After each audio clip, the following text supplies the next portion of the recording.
Hello. Hi. This morning we were in bed reading a book from Eckhart Tolle, Practicing the Power of Now, and discussing the role of ego and how ego can play roles in relationships. And the first thing that we started talking about is the power of just understanding how ego is there and how it can take over us if we're maybe having, I don't know, an argument, upset about something where we're internalizing something and just letting that noise in our mind take control of us.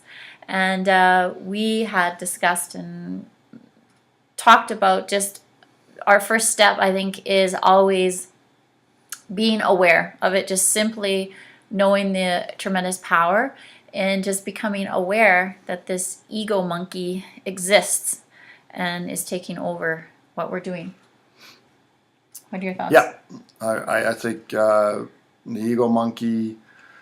Well, I mean, first of all, what is the ego monkey? I think it's mischievous. I think it's a part of us that wants to hurt our friends and our spouses and those that are close to us, and it's got ill intent, and it's really it all starts off with a sense of mischievousness and just it wants to poke people and push buttons. I think sometimes what ego likes to do is take us away from the present moment, where it can make us have all this, again, this noise in our head where we're holding anxiety because of maybe things that have happened in the past or worrying about things that may happen in the future. But guess what? They haven't happened because these are things that are not right now in the moment. Mm-hmm. And I think ego plays a big part in that. The ego likes to bring up the past. It likes to bring up bad things in the past. It likes to stack things against you or others that we know, and just start saying, well, you haven't done this and this and this and this. And it becomes overwhelming for a reason because the ego monkey wants to hurt people. And I think, Cami, it's really important that we just at least recognize that this is in all of us.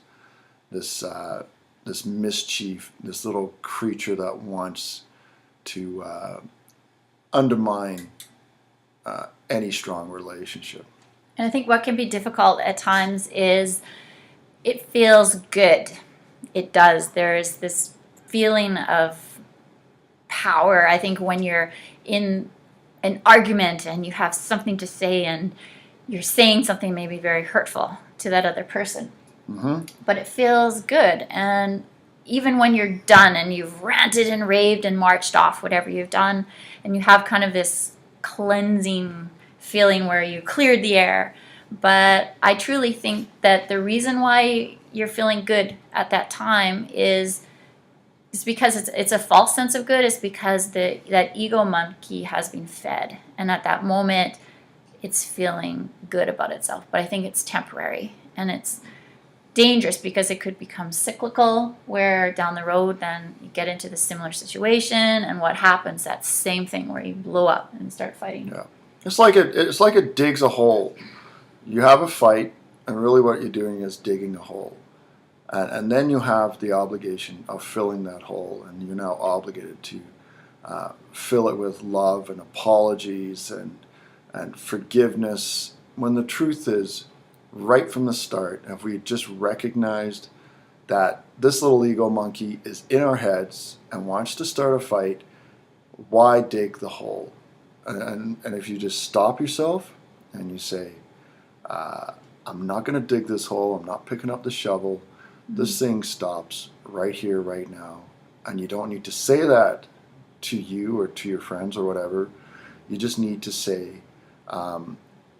I choose at this moment to not act on emotion, to not act on impulse or on this intuition, because that's what the ego monkey also likes to say to us, is that I'm your intuitive voice, when really that's a bit of a lie. And we really should just step away from that. Our true intuitive voice is deeper within. It is not based in the head, and it's based with an intent to connect with others in a very peaceful way. The ego monkey looks to do it in a more malicious way. So yeah, why dig the hole?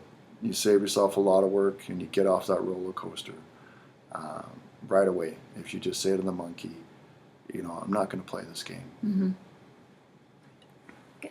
So anyway, those are our thoughts for the day, and certainly leave comments if you have any other thoughts to add. And hopefully we'll continue to give maybe some more input and from this book from Eckhart or some other books that we've been reading as well. Take care. Bye-bye. See ya.